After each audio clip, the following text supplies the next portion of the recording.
The air was filled with laughter and the sweet smell of vanilla frosting. I, Emily, stood in the corner of my sister Alva's baby shower, feeling more isolated than ever. My husband, Alex, mingled with guests, his laughter a distant echo in my ears. I picked at the icing on a cupcake, my thoughts drifting. Alex and I have been trying to conceive for over a year, with no success. Each month brought new hope, and with it crushing disappointment. Suddenly I overheard Alex's voice, laced with sarcasm. "Hence I want kids," he said, a hint of mockery in his tone. My heart sank. Those words, seemingly innocent, were a dagger to my heart. I approached him, trying to keep my voice steady. "Let's stay right in front of you," I said, gesturing towards the children playing nearby. "Oh," Alex turned, his eyes meeting mine. "Emily, you know what I mean," he said, his voice barely above a whisper, but sharp enough to cut through the noise. Our eyes locked in a silent battle. His words were a stark reminder of our struggle, a burden that weighed heavily on me. "Why must you always bring this up, especially here?" I hissed, my voice trembling. Alex shrugged, his indifference like a slap in the face. "It's the truth, isn't it?" he said, turning away to join a group of guests. I stood there, a myriad of emotions swirling inside me. His words echoed in my mind, each syllable a painful reminder of our unfulfilled dreams. As I watched him laugh and joke with others, a sense of loneliness engulfed me. The cheerful atmosphere of the baby shower felt like a cruel joke.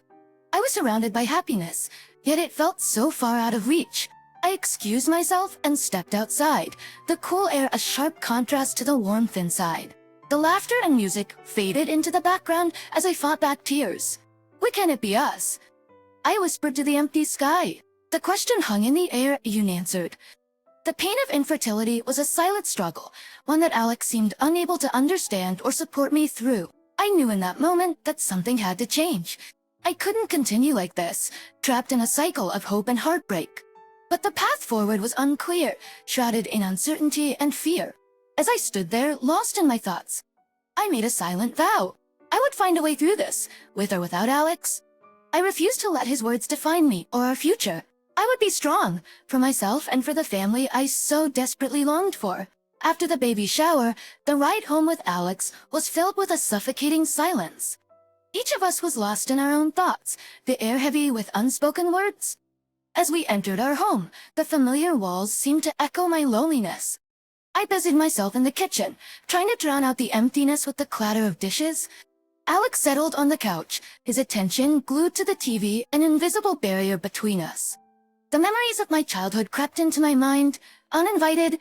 Growing up without parents, it had always been just Avi and me, but even then, I felt a deep sense of isolation. Eva, with her vibrant personality, made friends easily, while I, the quieter twin, often felt overshadowed and alone.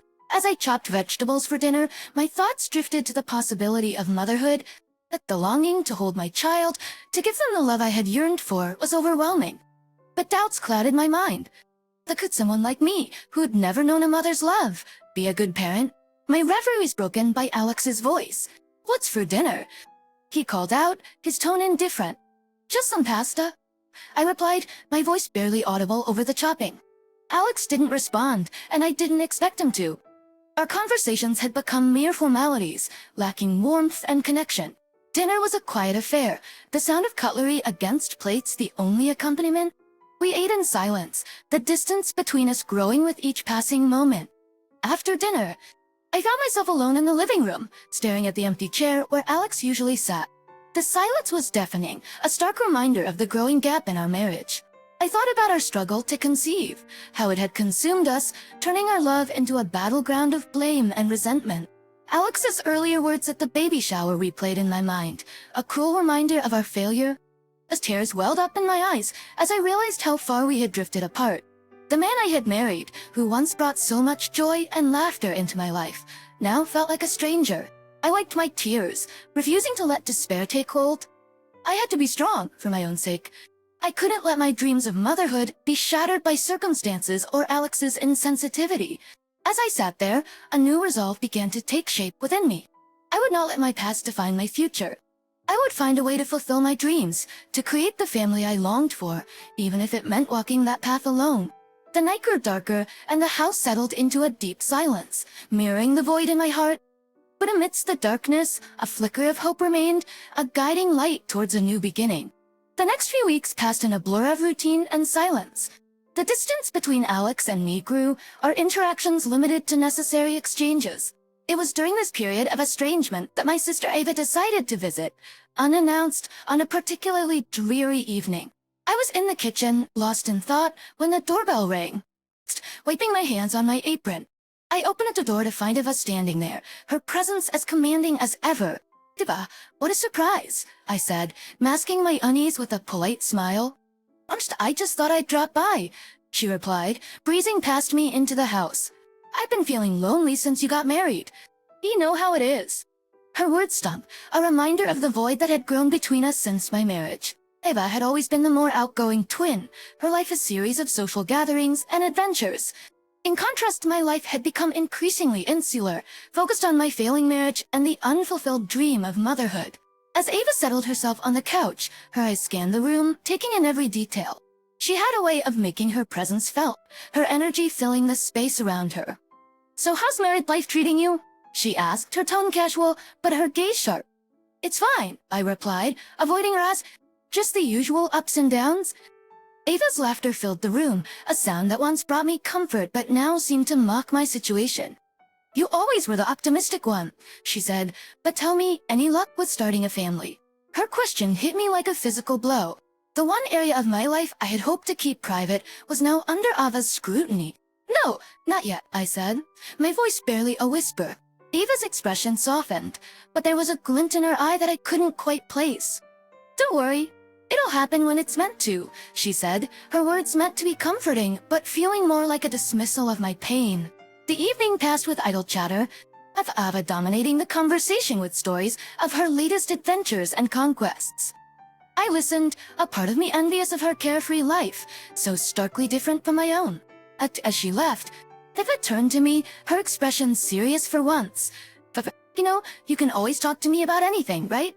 Because we're sisters after all." Her words were meant to reassure, but they left me feeling more isolated than ever. Ava, with her vibrant life and easy confidence, couldn't possibly understand the depths of my struggle. As that night, as I lay in bed next to Alex, his back turned to me, I realized how alone I truly was. My marriage was a shell of what it once was, and my sister, for all her declarations of sisterly love, was an outsider to my pain. But amidst the loneliness, a spark of determination ignited within me. I refused to be a victim of my circumstances. I would find a way to change my life, to break free from the chains of despair, and build a future filled with hope and happiness. And so, as the moon cast a pale light through the window, I made a silent vow to myself. I would no longer allow my dreams to be crushed by the weight of others' expectations and judgments. I would fight for my happiness, no matter what it took. Months trickled by, carrying with them a mixture of anticipation and dread. The day that should have been the happiest of my life was approaching. My wedding day. The thought of marrying Alex, once a source of boundless joy, now filled me with unease. On the morning of the wedding, I dressed in a simple, elegant gown tailored to my modest tastes. It was adorned with delicate embroidery, a testament to my love for understated beauty. As I gazed at my reflection, I felt a pang of sorrow for the love that once was, now lost in a sea of unspoken words and unfulfilled dreams. The ceremony was set in a quaint local church, chosen for its intimacy and charm. As I waited in the dressing room, my heart heavy with unspoken fears, the door burst open. Eva strode in, her presence overwhelming as always. "Congratulations!" "Emily," Eva exclaimed, her voice filled with faint excitement. My eyes widened in disbelief as I took in her attire, a white dress stark against the modest setting of the church. "Eva, you can't wear white to someone else's wedding," I said, my voice trembling with a mix of anger and disbelief. Eva feigned innocence, her hands clasped together theatrically. "So, I didn't mean to overshadow you. I just fell in love with this dress." Her words stung, a deliberate provocation hidden behind a veneer of concern. Ava had always craved the spotlight, and today was no exception. As the ceremony began, I walked down the aisle, my steps heavy with the weight of my doubts. Ava's presence in white felt like a blatant disregard for my feelings, a reminder of the imbalance in our relationship. The reception that followed was a blur of faces and congratulations. I felt disconnected, a spectator at my own wedding. Anna took to the microphone, her voice ringing clear in the hushed room. A covering declared in her speech.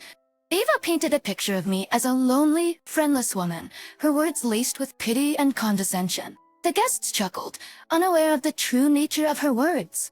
I stood there, my face burning with humiliation, as Ava basked in the attention of the crowd. After the reception, I confronted Ava in the dressing room, my emotions a whirlwind of anger and hurt. "Why would you say those things, Ava?" I asked, my voice shaking with emotion. Ava laughed a cold, hollow sound. "And, oh Emily, don't take it so seriously. I was just trying to lighten the mood." Her dismissive attitude cut deep, a sharp reminder of how little she understood my pain. As the guests departed, I was left with a sense of profound emptiness. As a Masontations, my wedding, which should have been a celebration of love and commitment, had turned into a parade, overshadowed by Ava's selfishness and Alex's indifference. That night, as I lay in bed next to my new husband, I felt more alone than ever. The joy of my wedding day had been tainted, leaving a bitter taste in my mouth. But amidst the darkness, a new resolve formed within me. I would no longer allow Ava or Alex to dictate my happiness. I would find a way to reclaim my life, to seek the joy and fulfillment that I deserve. And so, as the moon shone through the window, casting a soft glow on my wedding ring, I made a silent vow. I would no longer be a passive bystander in my own life. I would take control, forge my own path, and find the happiness that had eluded me for so long. The months following my wedding were a tumultuous blend of hope and despair. Alex and I drifted further apart, our marriage a mere facade. It was during this time of silent suffering that I uncovered a truth so devastating it threatened to shatter my world. It started with a hunch and nagging feeling in the pit of my stomach that something was amiss. Ava's visits had become more frequent, her presence in our home more intrusive. I noticed the way Alex's eyes followed her, a look I had once believed was reserved for me. Next, driven by a growing suspicion, I decided to confront the truth head-on. One afternoon, when I knew Ava would be visiting, I left the house under the pretense of running errands. Instead, I parked my car a block away and waited. Hours passed, each minute stretching into an eternity of doubt and fear. Then I saw the Alex and Ava emerging from our house, their laughter echoing down the street. My heart sank as I watched them, their closeness unmistakable. Fueled by a mixture of anger and heartbreak, I followed them discreetly. My worst fears were confirmed when they entered a local hotel, their arms entwined, oblivious to the world around them. I felt numb, the reality of their betrayal slicing through me like a knife. The man I had married and the sister I had trusted were entwined in a scandalous affair. Over the next few days, I wrestled with my emotions, a storm of anger, betrayal, and sorrow raging within me. The pain of their deceit was unbearable, but it also ignited a fire in my soul, a desire for justice, for retribution. Armed with evidence of their affair, I planned my confrontation carefully. At a family gathering with Alex, Ava, and our closest relatives present, I revealed the truth. "I know about you and Ava," I said, my voice steady despite the turmoil within. "I've seen you together at the hotel." The room fell silent, the air thick with tension. Alex and Ava exchanged panicked glances, their facade crumbling under the weight of my accusation. "This is absurd." Alex stammered, but his eyes betrayed his guilt. Ava's composure cracked, her usual confidence replaced by a look of fear. "Emily, you're mistaken," she pleaded, but her words rang hollow. The evidence I presented was irrefutable, photos of them together, receipts from the hotel. The truth was laid bare for all to see. Next, in that moment, I watched as the mask of deceit fell from their faces, their true selves exposed. The pain of their betrayal was immense, but it was overshadowed by a sense of empowerment. I covered the truth, and in doing so, I had taken the first step towards reclaiming my life. As the gathering erupted into chaos, with relatives voicing their shock and disgust, I stood tall, a sense of vindication washing over me. Alex and Ava had shattered. I said, my voice carrying through the stunned silence. I scattered photos of Ava and Alex's affair around the venue, evidence of their betrayal, for all to see. The guests recoiled in shock, their expressions a mix of disbelief and disgust. I looked around at the chaos I had unleashed, a sense of bittersweet satisfaction washing over me. I had exposed their deceit, tarnishing their perfect day as they had mine. As I left the church, I felt a weight lift from my shoulders. I had exacted my revenge, but the journey ahead was still uncertain. I needed to rebuild my life, to find a way to heal from the wounds of betrayal. But as I stepped out into the sunlight, I felt a glimmer of hope, the path ahead was mine to forge. and I was ready to face whatever challenges lay ahead in the aftermath of Ava and Alex's scandal-ridden wedding. I found myself at a crossroads. The satisfaction of having exposed their betrayal was fleeting, replaced by a sense of emptiness. I'd lost not just a husband, but a sister, and the pain of that loss was profound. The days that followed were a time of reflection. I pondered over the events that had led me here, the choices I had made, and the people I had trusted. The world I had known was shattered, but in its place, I found an opportunity to rebuild, to create a life that was truly mine. The news of Ava and Alex's affair spread quickly, fueled by the scandal at their wedding. They became pariahs, their reputations tarnished by their own actions. Ava's friends, many of whom had attended the wedding, distanced themselves, unwilling to be associated with the fallout. Alex and Ava tried to salvage what was left of their relationship, but the foundation they had built it on was fragile and broken.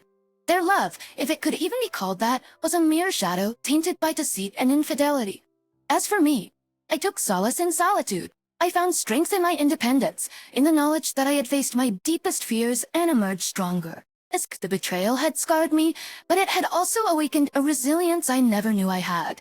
I began to forge a new path that was guided by my own desires and ambitions. I reconnected with old friends, people who had been pushed aside during my tumultuous marriage. I discovered a sense of community and support that I had longed for but never truly experienced. I also dove into new interests and hobbies, things I had always wanted to try but never had the time or courage to pursue. I found joy in the simple things, in moments of peace and contentment that had once seemed elusive. Through it all, I learned to embrace my vulnerability, to accept that it's okay not to be okay. The journey of healing was not linear.